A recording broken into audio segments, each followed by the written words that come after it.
धम्मपद गाथा क्रमांक 249 और 250, ये दो गाथाएं जेतवन बिहार में रहते समय इनके देशनाथ तथागत बुद्ध ने कही थी। आज दिनांक 26 अक्टूबर 2020 ये धम्मपद की दो गाथाएं हैं। ददाति वे यथा सद्धं यथा पसादनं जनो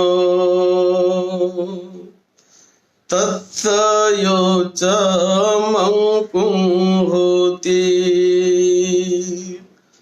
परे संपान भोजने न सोदिवा वा रत्तिं वा समाधिं हि गच्छति समाधिमधिगच्छति।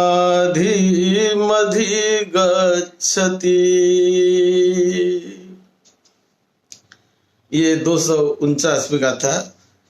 फिर 250 यस्य चेतं समुच्छिन्नं मूलं गच्छं समूहतं सवेदि वा रत्तिं वा समाधि मधिगच्छति। ये बड़ी महत्वपूर्ण दो धम्मपद की गाथाओं की देशना तथागत भगवान बुद्ध ने श्रावस्ती के जेतवन विहार में रहते समय एक युवक भिक्षु को उद्देश्य करके ये दो गाथाओं की देशना तथागत बुद्ध ने कही थी। श्रावस्ती वासी एक युवक भिक्षु, तिस्सा नाम उसका, ये युवक भिक्षु युवा अवस्था में भिक्षु बना, लेकिन वो जहां वहां घूमते रहता था और घूमकर कभी अनाथ पिंडिक इनकी निंदा टीका करता, तो कभी विशाखा इनकी वो निंदा टीका करता, तो कभी आर्य श्रावकों की वो निंदा करता था। और लोक में वो जहां वहां घूमते रहता था, यहाँ से वहां, वहां से वहां, वहां से वहां, और इन लोगों की कभी वो निंदा करता, कोई कभी किसी उपासकों की निंदा करता, कभी शीत पदार्थ के संबंध में कि ये पदार्थ बहुत शीत है, बहुत ठंडा है, ये पदार्थ उष्ण होना चाहिए, इस प्रकार से कभी भोजन के समय वो कभी इसकी उसकी निंदा कर बैठता। तो कभी कोई उष्ण पदार्थ कि ये पदार्थ बड़ा उष्ण है, ये तो ठंडा होना चाहिए या उष्ण चाहिए, इस प्रकार से जो कुछ भोजन मिलता है तो उस भोजन पर वो इस प्रकार की टिप्पणी कर लेता था। तो कभी जब कोई उनका जो सम्मान करते हैं, सत्कार करते हैं, तो उनमें कभी वो दोष निकालता है, कभी उनकी तरफ उस विषय को लेकर वो कभी निंदा करता है, तो कभी ये खाने पीने की विषय को लेकर कभी वो किसी श्रद्धावान उपासकों की वो कभी निंदा करता था कि ये बहुत अधिक देते हैं, इतना अधिक देकर क्या है, अधिक इतना नहीं देना चाहिए। तो इस प्रकार कभी वो निमित्त लेकर वो किसी की निंदा करता है। तो कभी कभी ये इतना अधिक क्यों पात्र में डालते हैं, हमें ऐसा ही छोड़ना पड़ेगा, वो व्यस्त जाएगा। तो इस प्रकार वो कोई दोष निकालता था। तो कभी कभी वो हमको तो बहुत थोड़ा सा चाहिए, हमें इतना क्यों आप देते हैं, हमें बहुत थोड़ा थोड़ा चाहिए, मैं थोड़ा ही खाऊंगा, थोड़ा ही खाऊंगा। तो इस प्रकार यदि वो थोड़ा क्यों देते, मुझे थोड़ा ही चाहिए, थोड़ा ही चाहिए, ज्यादा क्यों देते हैं, इस प्रकार वो विषय निकाल कर किसी की निंदा करता है। और दूसरों की तो आलोचना करता, वो निंदा करता था वो भिक्षु। लेकिन जब उनके सगे संबंधी की बात हो तो अपने सगे संबंधियों के बारे में इतना बताते रहता, अरे हमारे गांव में ही, हमारे शहर में हमारे सगे संबंधी जो है वो कितने अच्छे हैं, वो कितना सत्कार करते हैं। कोई यदि मेहमान वहां पर चले जाए, कोई आगंतुक भिक्षु वहां पर चले जाए, कोई कहां से भी वहां पर चले जाए, तो इतना वो सत्कार करते हैं, हमारे रिश्ते वाले लोग, हमारे गांव के लोग, हमारे शहर के लोग। तो इस प्रकार वो अपने संबंधियों की विशेष रूप से बहुत प्रशंसा करता, बहुत स्तुति करता था, और ऐसे जहां वहां वो घूमते रहता था। तो एक बार कुछ भिक्षुओं ने सोचा कि हमेशा ये निंदा करता है, कौन है इसके गांव वाले, कैसे है, जरा खोजे तो जाए। तो किसी भिक्षु को, किसी एक दो भिक्षु को भेज दिया। उनको पूछा कि भाई तुम्हारा गांव कौन सा है, कहां से तुम हो। तो उसने बताया फला फला गांव हमारा है, फलानी जगह पर मैं रहता हूं। तो बड़ी वो अपनी बातें बताता था। तो इन भिक्षुओं ने ऐसा किया कि चलो उनके गांव भी तो जाकर देखे कैसे है क्या है। तो बाद में कोई भिक्षु उनके गांव चले गए और गांव जाकर वो पूछने लगे कि देखो भाई फला भिक्षु है, आपके गांव से कोई ऐसा भिक्षु बना है क्या। तो गांव के लोगों ने कहा नहीं, तो हमारे गांव से तो कोई ऐसे अच्छे परिवार का कोई भिक्षु नहीं बना आज तक, तो हमने तो नहीं सुना है। लेकिन कोई एक दो कहने लगे, हाँ हाँ ये बात हमको याद आ रही है कि कुछ समय पहले, कुछ साल पहले यहाँ पर एक द्वारपाल का लड़का वो यहाँ पर रहता था, और हमने सुना है कि वो द्वारपाल का लड़का यहाँ पर रहता था। लेकिन यहाँ से जब लोग, कुछ गृह शिल्पी लोग, यानी मकान बनाने वाले, बिल्डिंग बनाने वाले लोग, गृह शिल्पी लोग जब श्रावस्ती चले गए तो ये लड़का उनके साथ श्रावस्ती चला गया, और श्रावस्ती जाकर वहां पर वो श्रावस्ती में भिक्षु बन गया, ऐसा हमने सुना है। तो इस प्रकार उन लोगों ने उसकी बात बता दी उनके बारे में। तो जो भिक्षु देखने के लिए गए थे उन्होंने देखा, देखो तो वो इतनी ऐश्वर्यशाली की बात करता है कि हमारे गांव में हमारे रिश्तेदार, हमारे संबंधी तो इतने अच्छे हैं, ऐसे ऐश्वर्यशाली है, ऐसे है, वैसे है, ये सारी बातें वो करते रहता है। लेकिन वास्तविकता जब उनको समझ में आ गई, वो तो एक द्वारपाल का, यानी जो वॉचमैन वगैरह होता है, ऐसे सेवक का एक लड़का था, द्वारपाल का लड़का था, और वो ये गृह शिल्पियों के साथ वहां चला गया श्रावस्ती में और जाकर भिक्षु बन गया।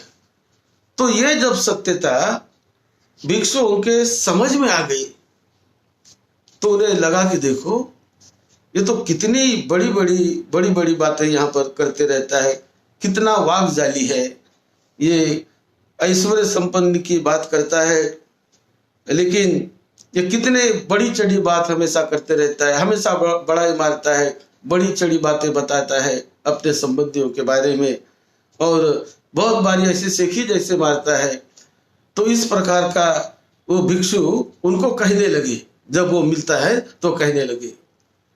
अब ये कहते कहते ये बात तथागत बुद्ध तक पहुंच गई। भिक्षुओं ने पूछा कि देखो ये हमेशा इनकी निंदा करता है, उनकी निंदा करता है, इनकी कमियां निकालता है, तो ऐसी ऐसी इनकी अवस्था है। तो जब तथागत बुद्ध ने उसे जान लिया, वास्तविकता को पहचान लिया, तब बुद्ध कहने लगे कि ये अच्छा नहीं है। भिक्षु जो दान देते हैं, भिक्षु को जो दान मिलता है, उपासक जो दान देते हैं, वो उपासक दान बड़े श्रद्धा से देते हैं, वो अपने सामर्थ्य से देते हैं। कैसा देते हैं, क्या देते हैं, उस पर भिक्षु ने कोई कमेंट नहीं करना चाहिए, उस पर भिक्षु ने निंदा नहीं करना चाहिए। जो भी जैसा भी मिलता हो, रूखा सूखा हो, अच्छा हो, जैसा भी भोजन मिलता हो, तो श्रद्धा से जो दिया हुआ भोजन, उस भोजन को भिक्षुओं ने बड़े प्रसन्नता से उन्हें ग्रहण करना चाहिए, और ग्रहण करते हैं तो अच्छा है। यदि उसमें कोई निंदा करता है, ये ऐसा भोजन था, वो ऐसा भोजन था, ये ऐसा था, वैसा था, ऐसी निंदा करने वाला जो कोई भिक्षु होता है, तो उनकी समाधि प्रबल नहीं होती, उनकी समाधि सार्थक नहीं होती। लेकिन जो भिक्षु जैसा भी मिलता हो, श्रद्धा से और आदर से, सम्मान से उपासकों ने, उपासिकाओं ने जो भी दान दिया, जैसा भी दिया, अपने सामर्थ्य से दिया, तो उन्हें जो बड़ी प्रसन्नता से लेकर उनमें समाधानी रहता है और अपने ध्यान की ओर लक्ष्य देता है। खान पान की ओर ज्यादा लक्ष्य नहीं देता, खान पान तो ये बहुत बड़ी चीज नहीं है जीवन में, ऐसा सोचकर जो भिक्षु अपना अभ्यास करते रहता है, समाधि का अभ्यास करते रहता है, ध्यान साधना का अभ्यास करते रहता है, विपश्यना का अभ्यास करते रहता है, उनकी समाधि प्रबल होती है और वो फलों को बहुत जल्दी पा लेता है। ऐसा तथागत बुद्ध ने उनके बारे में बताया। और एक उनके बारे में, ये आज ही नहीं, ये पहले जीवन में भी ऐसा ही करता था। इस प्रकार की बात तथागत बुद्ध ने एक बताई, और एक पहले जीवन में भी ये ऐसा ही करने वाला था। इस प्रकार की एक पुराने जीवन की कहानी भी, उनकी जातक कहानी भी बुद्ध ने सुनाई। तो उस समय इस घटना पर बुद्ध ने ये गाथा कही थी, ददाति वे यथा सद्धं यथा पसादनं जनो तत्थ योच मंकुं होती परे संग पान भोजने नसो दिवावा रत्तिवा समाधि माधि गच्छति यस्य चेतं समुच्छन्नं मूल गच्छं समूहतं सबे दिवावा रत्तिवा समाधि मधि गच्छति। यानी कि श्रद्धा से, आदर से, सम्मान से जो भी उपासक उपासिकाएं दान देते हैं, उस दान को भिक्षु ने कोई किसी प्रकार का ये निंदा न करके, अच्छा है, बुरा है, ये है, वो है, ऐसा न करके जो भी जैसा मिलता है उसको लेकर उन्हें पुण्यानुमोदन देना चाहिए, दानानुमोदन, भक्तानुमोदन उन्हें करना चाहिए। और जो भी अपने निष्ठा से, श्रद्धा से देते हैं, उनको लेकर इस प्रकार का ऐसा बोलते रहना, इसकी निंदा उसकी निंदा करते घूमना उस भिक्षु ने ये अच्छा नहीं है। ऐसी बात तथागत बुद्ध ने समझा के बताई। और जब ये गाथाएं तथागत बुद्ध ने भिक्षुओं को कही, तो वो जो भिक्षु था वो श्रोतापन्न अवस्था को प्राप्त कर गया और बहुत सारे लोगों को और भी लाभ मिलने लगा। तो इस प्रकार ये धम्मपद की दो गाथाएं इस घटना से संबंधित है। और वो तथागत भगवान बुद्ध ने जब श्रावस्ती में जेतवन विहार में रहते समय इस प्रसंग में ये दो गाथाएं बुद्ध ने कही थी। आप सबको सुख शांति मिले, सबको निरोगत्व मिले, सबका मंगल हो, सबका मंगल हो।